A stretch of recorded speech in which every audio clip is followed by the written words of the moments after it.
Good afternoon. It's Friday, the 9th of June 2017, and here we are post-election. Parliament, Mike. Well, it is a hung parliament, as most people will know by now, and I'm quite sure many people would prefer it to be this type than the type we've got, but nonetheless, that's what we have. Brian? Well, I think a lot of people are thinking there's got to be some major changes because we're just seeing the rhetoric bounce back and forth from the parties. But did people make a difference in their vote? I think they did. And the fact that many people got out there and voted for at least one candidate has given us this unique opportunity that we've got some time to try and sort out what's happening in the country. So just as an example of that, let's just go to local MP. Well, he was Oliver Colville. Remember what this man was doing while Britain and the US were bombing Syria to pieces? That wasn't a problem for him. People sleeping on the streets wasn't a problem. Nothing was a problem apart from hedgehogs. Very nice little creatures. A lot of sympathy for hedgehogs. But he's paid the price because last night Oliver Colville is out and Labour's Luke Pollard is in. So we want to say to Luke Pollard, congratulations. And now you have a real opportunity to make a difference on important issues. But the other thing, of course, we'll just remind people is that armed police at these elections, at the count. And so this is the face of Britain, McDonald's baseball capped police with automatic weapons. No vote in Parliament on this, simply brought in by an unknown group of people, including Theresa May, behind closed doors. So police state Britain, Mike. And even outside Jeremy Corbyn's house, the Evening Standard here, pushing this image out. So 2 armed policemen outside Jeremy Corbyn's house. It's a nice house. Well, he lives where he lives, but is Jeremy Corbyn really suddenly targeted by Al-Qaeda, Daesh, ISIS, Al-Nusra, Islamic State? I think we might be coming on to that a little later. Okay. Well, we got a clue as to what was happening from the good old BBC. So this was the run-up, a beginner's guide to election night, 9 things to watch out for. And I found the image very, very interesting. It reminded me of some form of worship. So we've labelled this Enter the Cult of Chaos worship. And more on that in due course. But many of the papers talking about chaos, this is not accidental, and we're going to explain exactly what's going on here. Who's to blame? Well, now many people saying that we, have a direct line to Russia, being supported by Russia Today. So you'll be glad to know that we did get a quote from Vladimir Putin on this. He said, "Brexit and turmoil, our master plan is nearly complete." Yeah. So there you go. That's straight. So it presumably has been confirmed that that Russia was behind this election result. Well, not in the mainstream media just yet, but we're expecting it any moment. Okay, that'll be good. So let's look at the result, and there it is. The Tories, whatever they got, 322 seats or whatever it was, not enough to make a majority, an outright majority. So we understand now that they are talking about perhaps forming a coalition with the DUP, but we'll cover what options they have a little bit later in the programme. The Labour Party, the Tories lost, I believe, 12 seats. The Labour Party gained 22 or so. SNP, well, perhaps we could bring David Scott in a second and we could discuss the SNP. The Liberal Democrats didn't do very well. The DUP and Sinn Féin, well, we'll talk about them in a minute as well. Theresa May didn't look very happy in the various photographs that were going around. So she originally said she wasn't going to call a snap election. Then she said she needed to call a snap election in order to consolidate the power of the Tory party and help us out of Brexit, help us with Brexit. She calls the election and then she ends up in a weaker position than when she started. Now, during the week, Ian Crane suggested that perhaps Theresa May would not survive this election, win or lose. Well, at the moment, she seems to be determined to stick around for a little bit longer, but we'll see. This sounds a bit like the I will not resign, I will not resign, I will not resign, I resign rhetoric that we normally get from politicians. Amber Rudd was on Ian Crane's mind as perhaps a replacement. Well, she came very close to not even achieving her seat. And the Evening Standard here showing a little bit of video of her being interviewed just before the count, and she was very nervous. Very nervous. I think people have seen through this woman because, of course, as Home Secretary, she's been disastrous. She has a role in the incarceration of child abuse survivors, such as Melanie Shaw, alongside Theresa May, of course. But I think people have looked at this woman and said, what has she got to offer? And I don't think it's much. Absolutely, absolutely. And who else? Who lost their seats? Well, Nick Clegg, he'll just get bumped up to the Lords, so he's probably not going to be too upset about that. But David, let's bring you in at this point, because two of the key scalps here were Angus Robertson, who was the leader of the SNP in the House of Commons, and Alex Salmond, a former leader of the SNP of the entire party, and certainly an elder statesman of the party, perhaps. Well, it was quite a night in Scotland. There was much celebration in the majority of the land, which didn't like what the SNP had been doing to the country. And we see we've passed what's been termed peak nationalist. So Alex Salmond wrote a book called The Dream Will Never Die. Well, it's not looking too healthy tonight. And Angus Robertson means that we will have to get by without hearing the same question asked at PMQs every week. So there's much joy. There's much singing and dancing in the streets of most of Scotland about this. And we see that the Nationalists have taken a very big step backwards. They of course, don't admit this. Nicola Sturgeon is saying, well, we won the election. This is the second best result we've ever had. Haven't we done well? And here you see her as Comical Ali from of Iraq War fame. But what they did is they went back from nearly 50% of the vote to 38%. So 12%. One in every 8 Scottish voters changed from SNP to somebody else, mostly to the Conservatives. They lost getting on for 40% of the seats. They're down from 56 to 35, 21 seats gone. Many of the ones they held by a fingernail. There was one in North East Fife, 2 votes. The constituency here, Pete Wishart's constituency in Perthshire, 22 votes, I think it was, or 27 votes. It wasn't really many. And there was quite a few that came down to a few hundred votes one way or another, or less than 100 votes. So a lot of the people were quite close. It could have been much, much worse for them. So what we see here is a uniquely Scottish angle on this.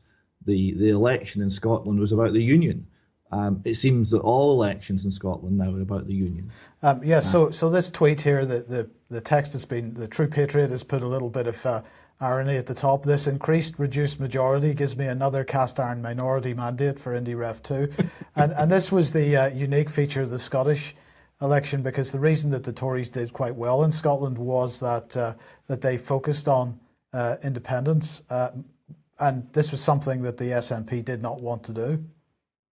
Well, the SNP created it by announcing the second independence referendum and by beating the drums for the second go at an IndyRef within a few years, not a once-in-a-generation event. And of course, without having answered any of the questions, without any of the intellectual work having been done. So there was no constitution, there was no currency, there was no solution to the banking problem, there was no solution to the £15 billion black hole in Scottish government finances. None of this, just, paint yourself blue and feel excited. And it didn't work.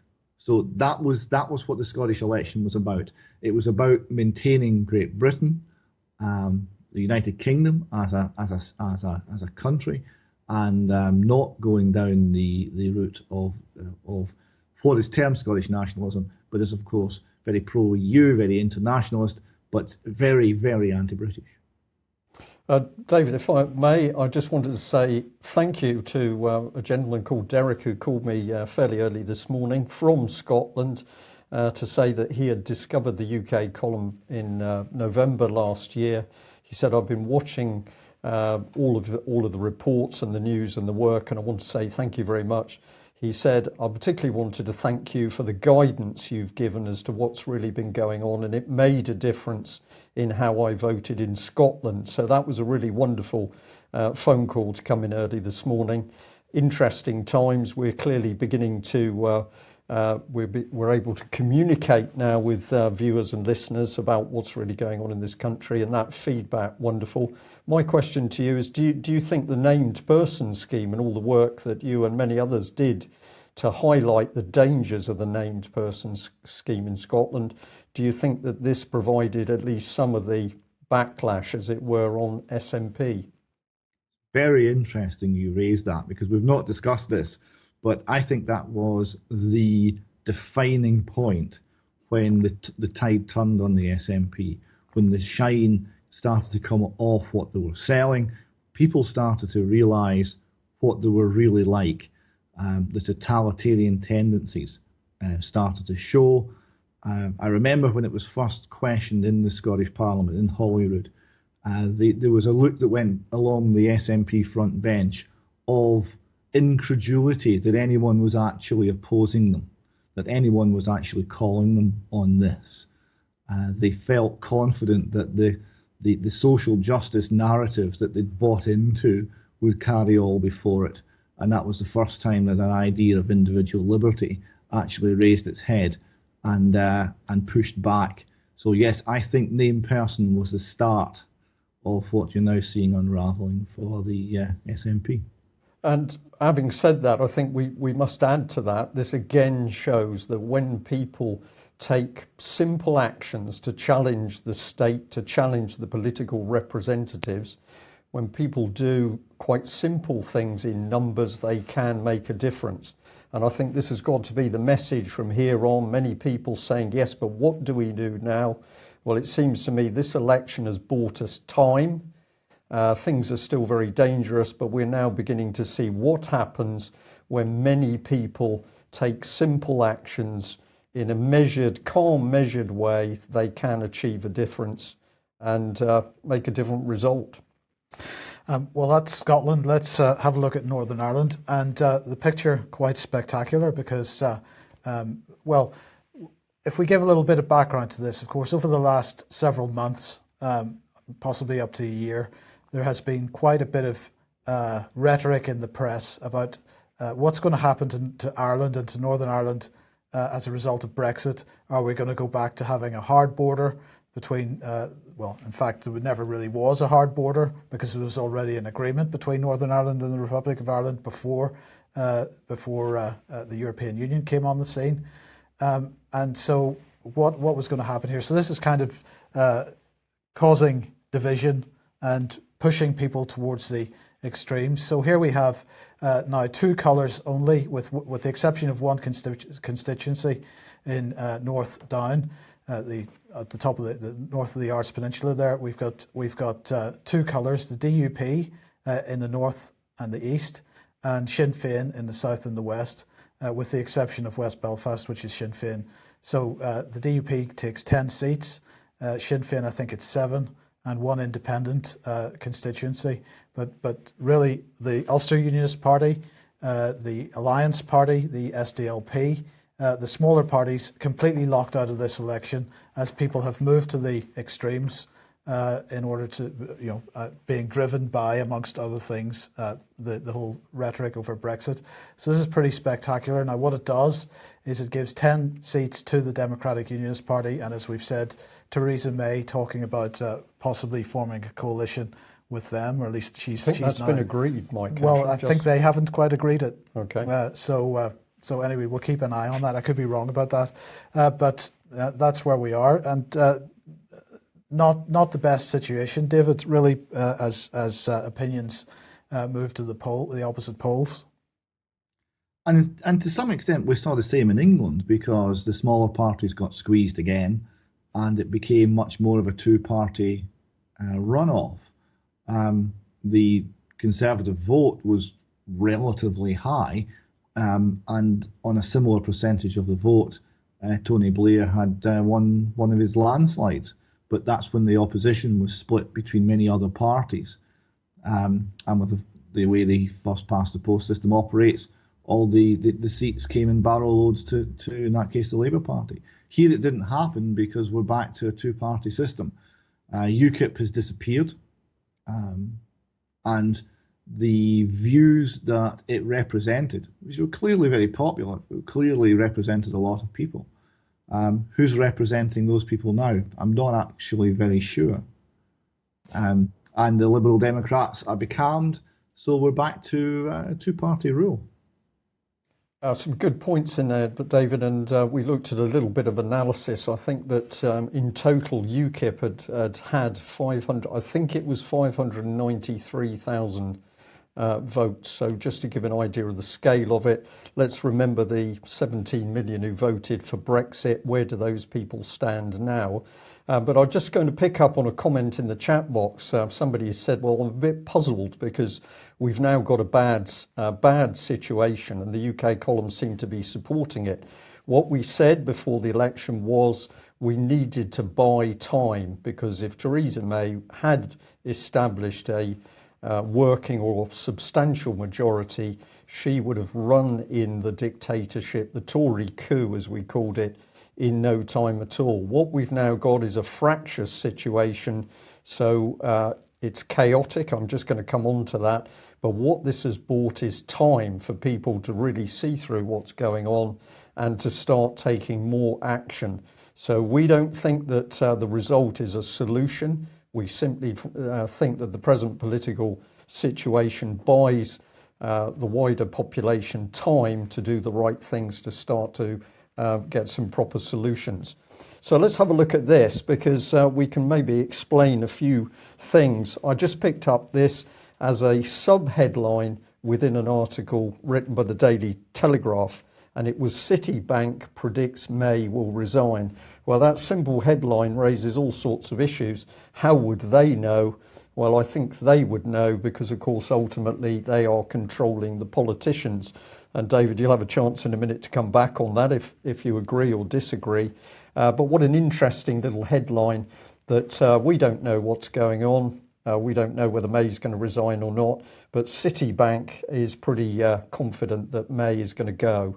And I think they're right. Why? Because they're one of the banks controlling her. This was the article. And the Telegraph here saying that Britain has voted for chaos.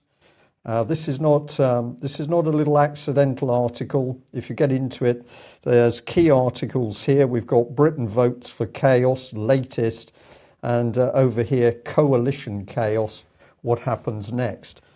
So as we look through, the word chaos is cropping up more and more. Is this some sort of coincidence or accident? Well, I don't think so. And if we want to understand why, we need to go back to quotes that were made several years ago. This was Nicholas Bowles MP, quoted in The Guardian and elsewhere, and his quote was, "The Prime Minister and his deputy Nick Clegg want their people power revolution to unleash chaotic effects across local communities. Chaotic, therefore, in our vocabulary, is a good thing." So here was a man, he didn't really realise the seriousness of the information he was leaking, but here we were getting 2 or 3 years ago an insight into what the Tories were ultimately planning, and it was chaos. And if you think that was just one quote, well, then we had Cameron's ally and one-time advisor Danny Kruger. He was actually forced to resign as a Tory candidate for blabbing because he said the Conservatives plan to introduce a period of creative destruction in the public services. So this is not accidental at all. And if we've got two men who are telling the truth about what's going on, just start to get an insight into the mentality of people inside politics. So here's Eric Pickles, described in the Telegraph as a pink geisha. He says most people in politics are transactional. You do this and I'll get that. Theresa May is not like that at all. She's the worst person in the world to do a deal because she will do things on merit. Well, what an amazing statement, Mike, that a criticism of Theresa May is that she evaluates things decides on their merit what's the right thing to do, the wrong thing to do, presumably what's good and bad. But Eric Pickles sees this as a danger. David, these people are beginning to give themselves away, their policies increasingly hidden in plain sight. They are, or perhaps we're only starting to see what's actually going on here, because we have creative destruction. So let's start there. Creative destruction, to make it as positive as possible, may refer to the fact that there are we're reaching the end of the post-war welfarism, post-World War II settlement. Right? It's unaffordable. The government finances everywhere are awash with red ink, and ultimately it can't go on. That's before you start factoring in aging populations and underclass and all the other problems that it's facing. But it's not a mature conversation with an electorate to say, here are the nature of the nation's finances, here are the hard decisions that have to be made, here's what we think and why. No, what we're going to do is destroy something and have, out of the disaster and chaos and mess, an impulse to change how people think. So we're not trying to change how people think by reasoning with them, by saying, here are the facts, here's what we conclude, and arguing the case. We're trying to work on their emotions and create problems so that we get an emotional response and then get a particular direction. And we're not telling anyone what that direction is. That seems to be the governmental model now. Yep, the simple talk is of change. You don't say change from what to what, you just use the word change. We're also hearing the word hope. We're going to hope for a better future. We're going to have change, but there's never any statement of what it is. Let's just follow up on Pickles, because he added a bit to his comments about Theresa May. He said, if you come to her in a reasonable way with a reasonable case, 9 times out of 10, she'll back you. Now, I think what he's actually saying here is if you want to get around Theresa May, who is a horrible woman, she makes decisions on the basis of merit. If you want to get round her, what you've got to do is come to her, be ultra reasonable, and she will then follow your policy. Now, is this man dangerous? I think he is, because let's remember another one of his quotes. He said this: we are going to shake up the balance of power in this country. We're going to change the nature of the Constitution. Be in no doubt about our commitment to localism. I know I look like an unlikely revolutionary, but the revolution starts here. And what was this man talking about? Of course, he was talking about big society. Many people think David Cameron's big society has gone away. I think this is the stepping stone to national unity, which is what you've picked up on, Mike, of course. And it was the UK column that warned and warned that the Conservatives were subverting British society, families, the Constitution, common law, in order to get this new agenda in. It was cross-party. This was Tony Blair. We've shown this many times, saying that he had a vision of a new Britain, and central to the vision was the creation of a new class, a new elite, placed in positions of authority, who will propagate the new spirit of the age and spread the principles of the third way across Britain. These people, we'll go back to David. I think, David, these people are just simply telling us that they want to completely destroy everything we have known in this country, our views, values, society, law, in order to create their vision of the future. That vision, to me, does not seem to be a benevolent future at all. And let us remember that the third way, when Tony Blair described it, and long before, the third way, which isn't communism and isn't capitalism, is of course called fascism, which is, you have the appearance of private property and individual freedom, but it's actually so heavily controlled by the state that you have no real freedom. That's the system. Hugely bureaucratic and very much against individual liberty and human thriving in the longer term. And we have a situation where none of the big problems are being addressed yet. I mean, it was a very strange election in many ways. Was anything really discussed? No. Was anything really addressed? If it was, I missed it. The nature of the problems we're facing weren't really looked at, and those are still sitting in the future. And we seem to be given a choice of either the country's going to be so chaotically disrupted with immigration, etc., and we now have bombs going off and all the rest of it, or martial law. We either have an unworkable country or martial law. Is that the choice that ultimately is going to be placed before the British people a couple of election cycles down the line? Well, these are very good questions, and I think that is the choice, unless we take advantage of this period that we're just entering at the moment. So let's just have a look at what might be next.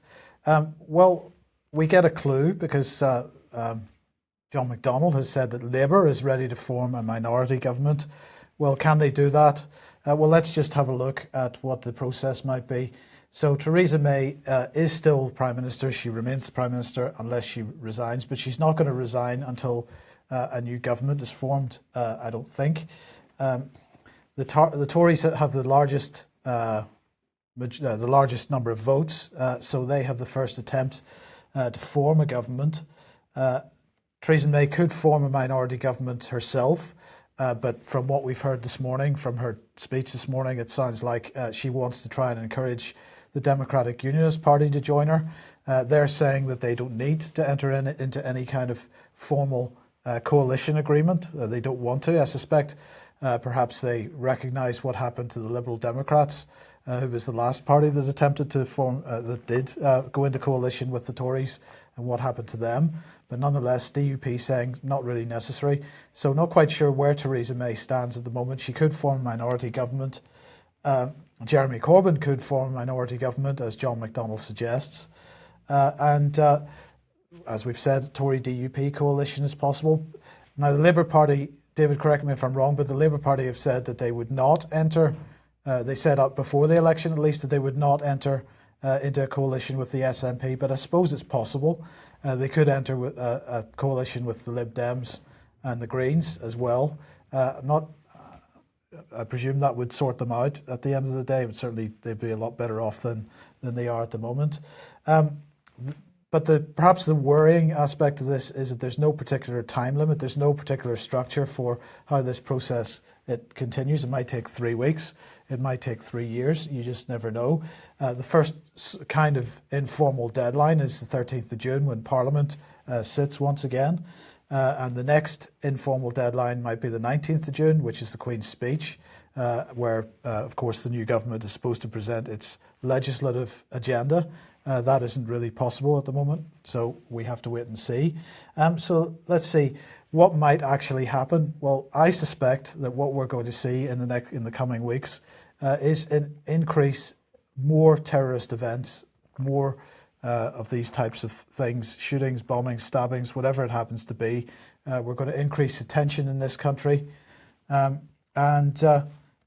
But it's not going to be limited to just Britain. I think we're going to see events across Europe, because, of course, Brexit is a large part of this as well.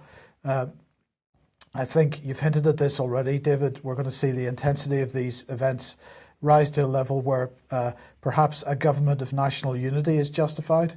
Perhaps we won't see a coalition between the Tories and the DUP. Maybe if Britain ends up in a almost state of emergency, perhaps Jeremy Corbyn might come in behind Theresa May and offer support, or whoever the Prime Minister happens to be. And all parties would end up working to a common purpose, Brian. Absolutely, and we'll hear more of that in a minute, I believe. Absolutely. And perhaps we might see Operation Temper re-invoked. So let's just see what Jeremy Corbyn said this morning. I'm only going to play a few seconds of this. This was part of his presentation that he gave this morning. While the Conservatives offer cuts and ran a campaign of fear, Labour is determined to invest in you and your family. We offer real hope. Under a Labour government, we will invest in our communities, our hospitals, our schools, our police and our emergency services. Labour has made gains in every region and nation of Britain. With your help, working together, unified behind a common purpose, we can win, and we will win. And we'll build a country that works for the many, not the few. So, Brian, I'm going to say that Jeremy Corbyn understands absolutely the implications of using that phrase. Absolutely, without question. And of course, let's just remind viewers and listeners that Common Purpose was being driven at one stage from the office of the Deputy Prime Minister when Prescott was Deputy Prime Minister. So Common Purpose embedded in Labour at that stage. So again, David, I think we need to reinforce this notion that, of course, we weren't suggesting at any point that a vote for Labour was a solution. We're buying time, but we're under no illusions that Labour is part. I mean, Jeremy Corbyn, a Fabian. This is part and parcel of the Common Purpose agenda here, David. Very much so. Common Purpose is inherently to do with deals behind the scenes, with controlling people in ways that they don't see, with hidden networks, and with a gradual changing of society to match a vision that's never really put forward with any clarity or any openness. And also added on to that, you have all of these references to investment, which is a government word, which means reckless spending of money which we will later tax from your children. So we have all of those issues as well. We are running a huge deficit for all the talk of austerity. We are still spending a great deal of money that we don't have. How long can that go on? It can't be sustained initially. It must come to an end. And when it comes to an end, it will come to an end extremely rapidly. So, David, what are your thoughts on the possibility of a government of national unity? Well, it must be more likely now because, okay, Theresa May has said, she will form a government that can lead the UK, quote, at a critical time, working with, quote, friends in the DUP. Right, so that's the latest that's come out. So that gives her a bare majority on votes of confidence, Queen's Speech and budget. Is that enough to run the country? You start putting pressure on that particular administration. The sort of pressure that's going to come on from Europe is going to be intense, let alone terrorism and civil strife and potentially martial law. Can that, if they want to call martial law, or some form of martial law, and let's face it, Operation Tempora is kind of martial law. It's getting there, isn't it? Yeah. Yes. That particular group, the Conservatives plus the DUP, would never carry it off. So if it's going to get serious, it's going to be a government of national unity, and that would be no opposition. You would have the government, and there would be functionally no opposition. So that's almost certain to come in if things really get difficult. Let's just briefly, in a couple of minutes, talk a little bit about Brexit and Europe. Now, my opinion has been from the beginning that Brexit has been a fraud, a psyop. It isn't real, and my reasoning for that is because I believe the deal was done 2 years ago when David Cameron did his tour of Europe and came back and published his white paper, The Best of Both Worlds. And as I've said, the language out of Theresa May in the run-up to this election, since the Brexit vote and the run-up to this election, you actually look at what she's saying and compare it with that white paper, you find that you're pretty much in exactly the same place. So I've been sceptical about Brexit from the beginning. And of course, the elephant in the room, which nobody wants to talk about, is EU military unification. And that's absolutely moving on apace. We've just seen this week the European Commission publishing information about a unified budget for procurement and so on. So that continues to move on and not mentioned at any point during this election campaign. So Brexit is a fraud, in my opinion. But nonetheless, the perception within the media and so on over the next number of weeks and months is going to be contrary to how she would have liked, where the media might have been able to play this as being Theresa May in a position of strength and stability, shall we say, in Europe. Instead, Europe has the upper hand. So is this, how do you see this playing out, at least in the media narrative, over the next several months? Well, firstly, if I could comment on your Brexit scepticism, you make a good case for that, but it's getting a stronger case all the time as events unfold. That the cloudy, deceptive language that was being used, what did that really mean? No one knew. And you're pointing out the similarity to what David Cameron did. And as events unfold, your case for that's becoming ever stronger. In terms of the EU, well, the EU are going to play hardball now, because the EU will take a view. And we pay for so much of it. They have to make, if they possibly can, they have to make a mess of Britain leaving, as a warning to the others as much as anything else. But if possible, to hold on to the cash, because cash is king. So the EU will play hardball, because the EU calculation must be now that the British political system is incapable of delivering what the people voted for when they voted for Brexit. And with enough pressure, it'll fold. And who's to say they're wrong if that's their calculation? Because we have the situation where the people want to be, again, in a country of their own. The people don't like how the greater European agenda has been changing the country. But we don't have a political elite who are representing that view. We don't have a parliament that's representing that view. We had a parliament under Theresa May that was pretending to represent that view, even though they didn't agree with it. What do we have now? I really don't know. I don't see how that collection of politicians can go and negotiate a genuine exit from the EU. Where will they get the gumption to do that? Where will they get the strength of character? Where will they get the ideas and the determination that would be necessary to actually deliver? There's a silence because we're now going into the heart of the problem, aren't we? What is going to happen next? We're into a chaotic, very confused situation. This is all good because the public have no idea what's going on. It's delay for Brexit. We've got rumours that Boris Johnson could be lined up as the next Prime Minister. Presumably, Theresa would just resign, he would just take over, so Boris would come in as an unelected Prime Minister. That's a pretty scary thought. But everything is smoke and mirrors at the moment, so I think we're going to have to continue to lift stones and analyse what's going on. Yes, okay. Quick ad then, final ad, because the event is on Sunday, Media on Trial. It's Sunday the 11th of June, 7 p.m. in the Cheese and Grain in Frome. Patrick Henningsen, Vanessa Beeley, Peter Ford, Professor Piers Robinson, Robert Stewart, Professor Tim Hayward, all speaking on that subject. Looking forward to it. Hope to see as many people there as possible. And of course, media, proper media, becoming ever more vital as we see the sheer propaganda coming out of BBC and others. Absolutely. Right. Let's just finish on this one, I think. Right. Just complete change of subject then.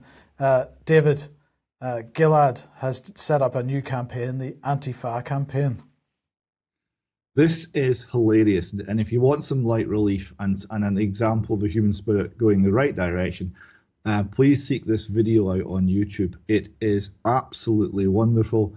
This is Gilad responding to the Antifa attack on him. He's decided to join Antifa and no longer have any fa. So he's not going to play the note F ever again.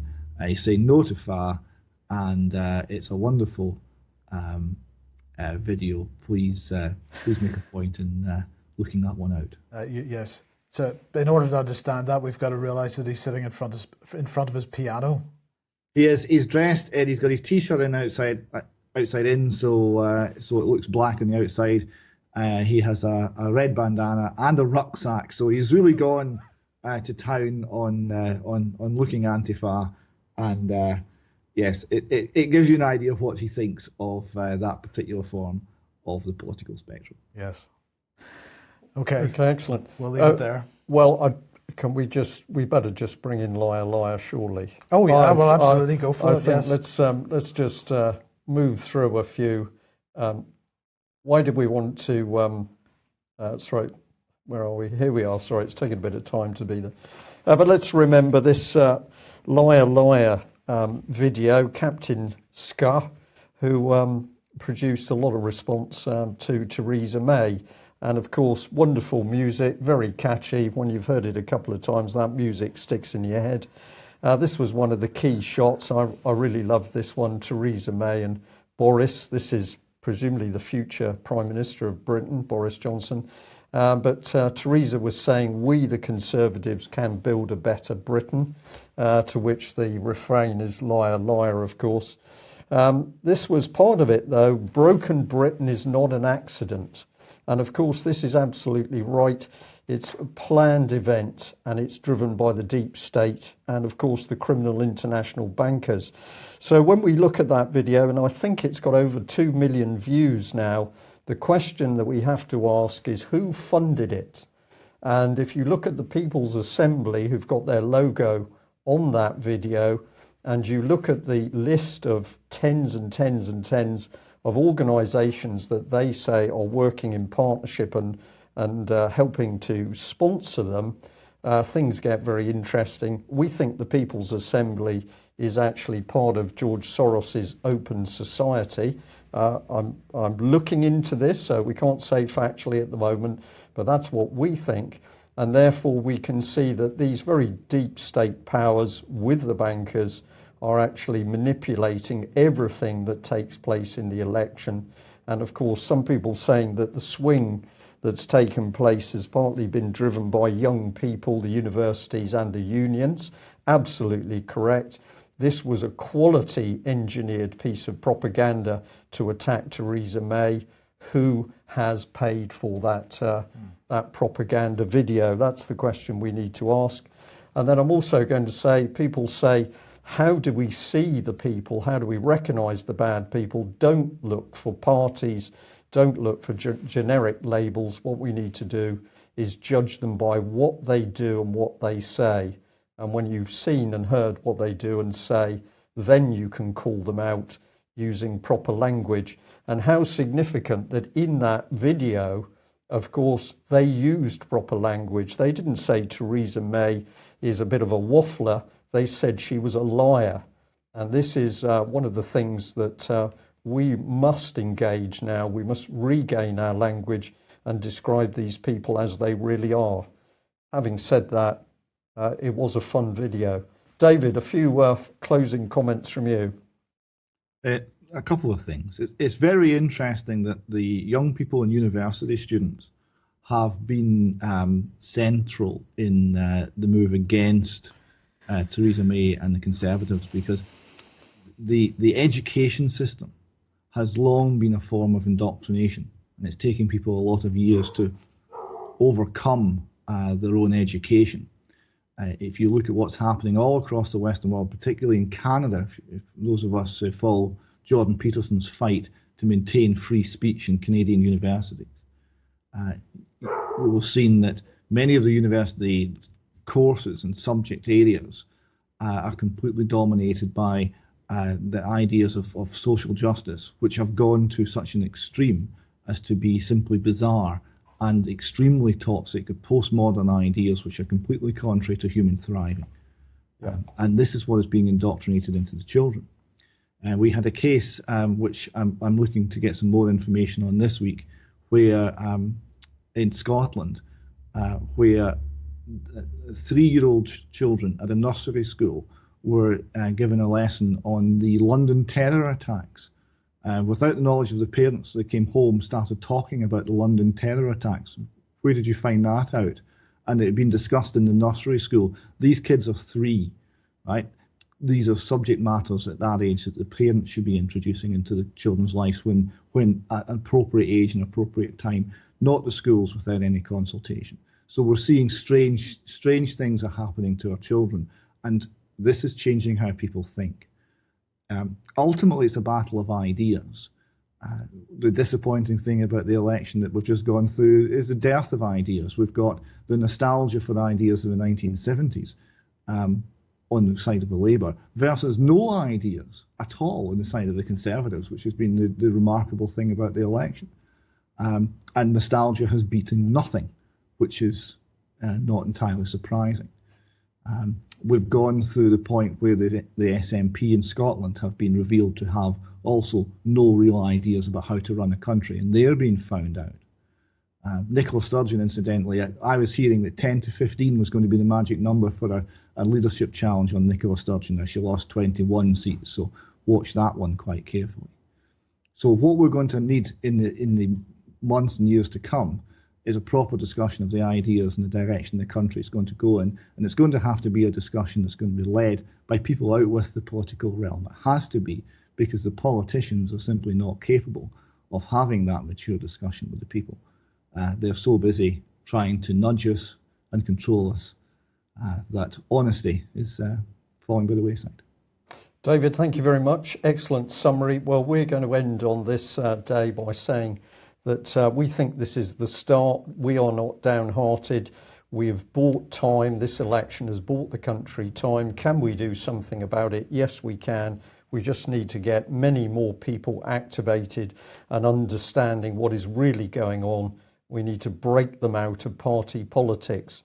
So have a good weekend. We'll be back on Monday, and really the battle starts then to get the real news out to people about what is happening across the Lib Lab Con. Thanks very much for joining us. Bye-bye. Bye.